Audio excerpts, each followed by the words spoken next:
ભારત માતા કી। આ સિક્યુરિટીના મિત્રો જરા સાઈડમાં જતા રહો।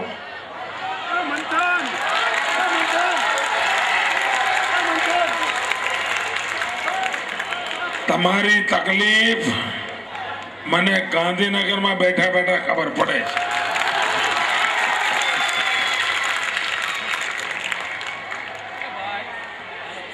मंच पर विराजमान आज स्वामी विवेकानंद जी ने 150મી जयंती નું વર્ષ। स्वामी विवेकानंद નું સપનું હતું કે આ ભારત માતા જગત ગુરુના સ્થાન પર બિરાજમાન થાય, સુખ સમૃદ્ધિની છોડો ઉડતી હોય, દુઃખનું નામો નિશાન ના હોય। આ સ્વામી વિવેકાનંદનું સપનું હતું। પણ ભાઈઓ બહેનો, કમનસીબે દેશ આઝાદ થયા પછી એવા લોકોના હાથમાં દેશ ગયો કે સોનાની ચીડિયા કહેનારો આપણો દેશ આજે કંગાલ થઈ ગયો। એમ કહેવાતું હતું કે ભારતમાં ઘી દૂધની નદીઓ વહેતી હતી, આજે પાણીના વલખા પડે એવી દેશની દશા થઈ ગઈ। ભાઈઓ બહેનો, શું ગુજરાત જે દશા દેશની થઈ એવી દશા ગુજરાતની થવા દેવી છે? લાઠીવાળા જોરદાર લાઠી ઉગામીને બોલો, આવી દશા થવા દેવી છે? આ કોંગ્રેસ વાળા દિવસમાં 90 વખત તમારા ઘરમાં ટીવી પર આવે છે, 90 વખત 90, અને આવીને શું કહે છે? દિશા બદલો, દશા બદલો। કંટાળી ગયા કે નહીં? કંટાળી ગયા કે નહીં? અરે આ કોંગ્રેસના લોકોની દિશા તમને ખબર છે ભાઈ? કોંગ્રેસની દિશા કઈ? કોંગ્રેસની એક જ દિશા છે, ભાગલા પાડો, રાજ કરો। ભાજપની દિશા કઈ? સૌનો સાથ, સૌનો વિકાસ। હવે આપણે નક્કી કરવાનું છે કે આ સૌનો સાથ, સૌનો વિકાસ વાળી દિશા બરાબર છે કે આ ભાગલા પાડો ને રાજ કરો વાળી દિશા ખરાબ છે? ભાઈ ભાઈને લડાવી મારે, કોમ કોમને લડાવી મારે, જાતિ જાતિ વચ્ચે ઝેર કરે એનું નામ કોંગ્રેસ, અને 6 કરોડ ગુજરાતીઓ મારું એક પરિવાર એની વાત કરે એનું નામ ભાજપ। અને એટલે કોંગ્રેસ આપણને કહે છે દિશા બદલો। મારે કોંગ્રેસ વાળાને કહેવું છે કે તમે જો 1947માં દેશ આઝાદ થયો, પહેલા દિવસથી જ સરદાર પટેલની દિશા પકડી હોત તો દેશની આવી દુર્દશા ના થઈ હોત। આ મારું ગુજરાત એટલા માટે બચ્યું છે કારણ અમે સરદાર પટેલની દિશા પકડી છે, અને એટલા માટે ગુજરાત આજે પ્રગતિની નવી નવી ઊંચાઈઓ પાર કરે છે। ભાઈઓ બહેનો, આ કોંગ્રેસ તમારી સાથે છેતરપિંડી કરે છે। એમણે તમને ચૂંટણી વખતે કહ્યું હતું કે તમે જો કોંગ્રેસને જીતાડશો તો 100 દિવસમાં મોંઘવારી દૂર કરશે, આવું કહ્યું હતું। મોંઘવારી દૂર થઈ? મોંઘવારી ઘટી? મોંઘવારી વધી? બોલો, આને છેતરપિંડી કહેવાય કે ના કહેવાય? આ છેતરપિંડી છે? આ છેતરપિંડી કરનારાઓને માફ કરાય? ભાઈઓ, દુનિયામાં કોઈ ભૂલ કરે ને તો બધા માફ કરતા હોય છે, કોઈ ચૂક રહી જાય તો માફ કરતા હોય, પણ કોઈ છેતરપિંડી કરે ને તો સગો ભાઈ પણ માફ ના કરે, સગો ભાઈ માફ ના કરે. આ કોંગ્રેસે જૂઠા વચનો આપીને, તમારી આંખમાં ધૂળ નાખીને, ચૂંટણી આવે ત્યારે આંબા આંબલી બતાવીને તમને મૂર્ખ બનાવીને વોટ પડાવ્યા છે. આ છેતરપિંડી છે. આ છેતરપિંડી કરનાર કોંગ્રેસનો હિસાબ ચૂકતે કરવાનો સમય આવી ગયો છે. વીણીને હિસાબ ચૂકતે કરવાનો છે ભાઈઓ. અને એટલા માટે આ લાઠીનો જન સમુદાય છે દૂર દૂર સુધી ભાઈઓ, માથા જ માથા દેખાય છે. હું લાઠીમાં પહેલા પણ આવ્યો છું. આવી વિરાટ સભા ક્યારેય જોઈ નથી. આપણો આ પ્રેમ એ વિકાસ માટેનો પ્રેમ છે, પ્રગતિ માટેનો પ્રેમ છે. તમે વિચાર કરો, હમણાં વરસાદ 2 મહિના રોકાઈ ગયો, આપણા જીવ તાળવે ચોંટી ગયા હતા. ઉજાગરા થતા હતા કે મારા ખેડૂતનું શું થશે, મારા પશુઓનું શું થશે, મારા ગામડાનું શું થશે, મારા ગરીબનું શું થશે. રાત રાત ઉજાગરા થતા હતા. અને બીજી બાજુ કોંગ્રેસ પેડા વેચતી હતી. હાય, સારું થયું આ વરસાદ રોકાઈ ગયો, હવે આ મોદીનું ઠેકાણું થશે, હવે આ પબ્લિક નારાજ થશે, હવે મોદીનો વારો કાઢી નાખશે. એની ગણતરીઓ કરતા હતા. આ કોંગ્રેસના લોકો તો હવન કરતા હતા કે જેથી કરીને વરસાદ રોકાઈ જાય અને મોદીની પથારી ફરી જાય. આવા પાપી લોકો છે. પણ એમનું ભગવાન ન સાંભળે, એમનું ન સાંભળે. આ વરસાદ આવ્યો, મોડો પણ આવ્યો અને લીલું છમ કરી ગયો. ભાઈઓ બહેનો, વરસાદ મોડો આવ્યો,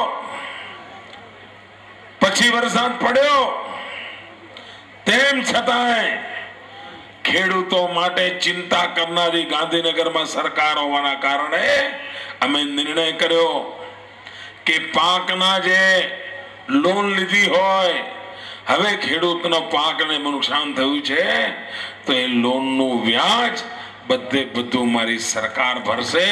ખેડૂતોનું વ્યાજ મેં માફ કરી દીધું.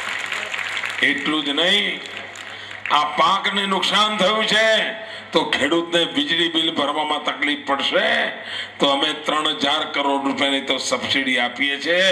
મેં કહ્યું થોડી વધારે, આ વખતે અડધું બિલ માફ કરી દો અને ગુજરાતના ખેડૂતોનું બિલ માફ કરી દીધું. આ અમારી દિશા છે. અમે ખેડૂત તકલીફમાં છે તો માફ કરીએ છીએ.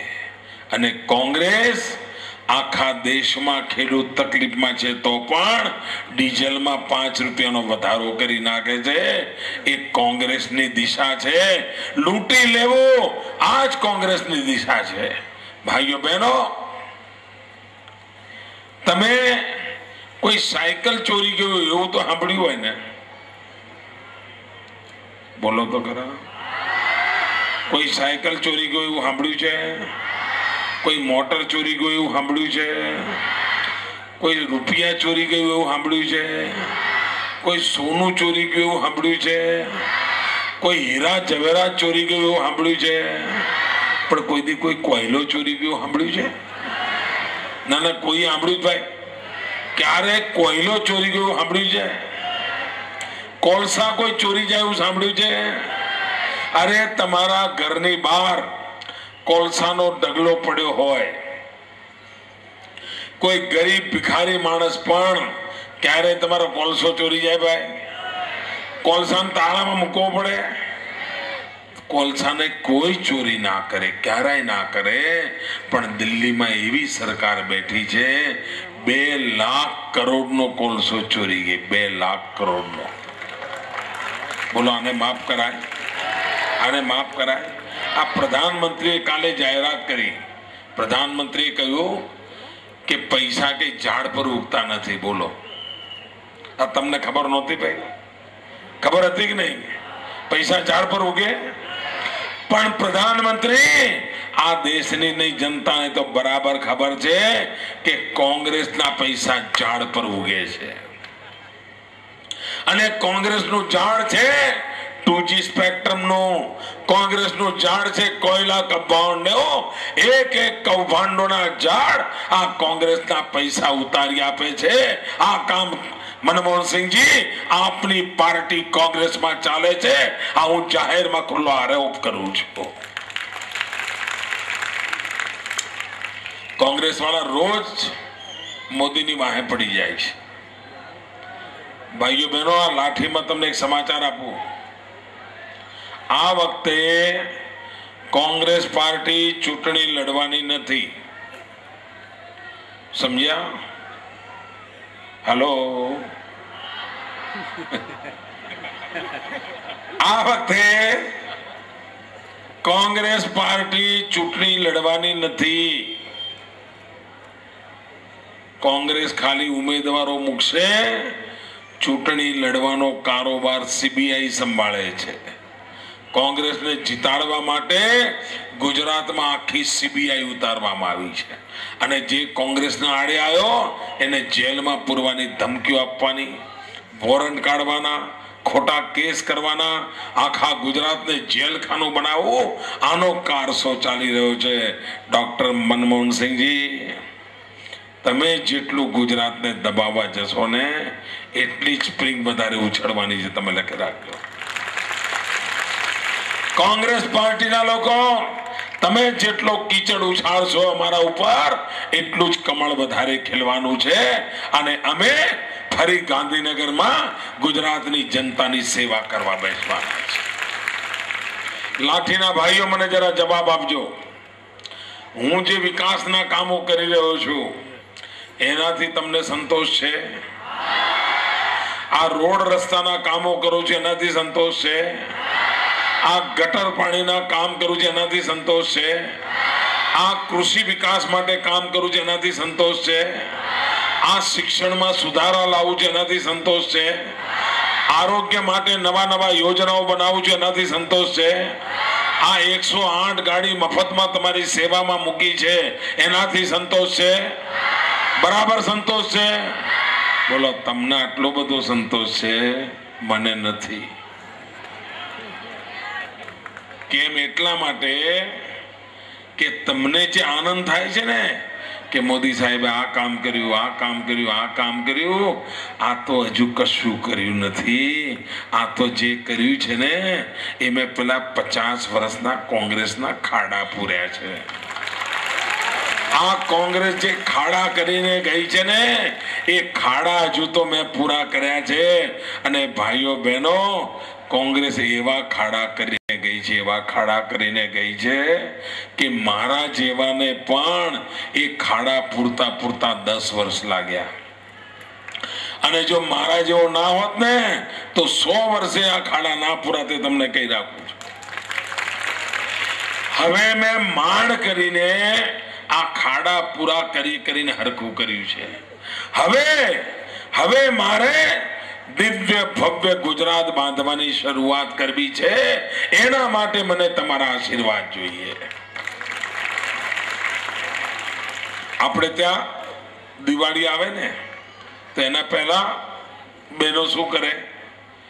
દિવાળી આવતા પહેલા ઘરની સફાઈ કરે, વાસણ માંજે, કચરા કાઢે, જૂના કપડા ફેંકાવી દે, ધોળાવે, દિવાલો રંગાવે, સાફ સફાઈ કરે ને. અને કાળી ચૌદસના દિવસે કકડાટ કાઢે. બરાબર છે? કકડાટ કાઢે ને. અત્યારે આમ હું 10 વર્ષથી કકડાટ કાઢવામાં પડ્યો છું. અને આ 3 મહિના હજુ બમાર કામ બાકી છે. હજુ થોડા ખાડા પૂરવાના બાકી છે. આ 3 મહિનામાં ખાડા પૂરી દઈશ અને જાન્યુઆરી 2013 દિવ્ય ભવ્ય ગુજરાતના નિર્માણની શરૂઆત કરીશ.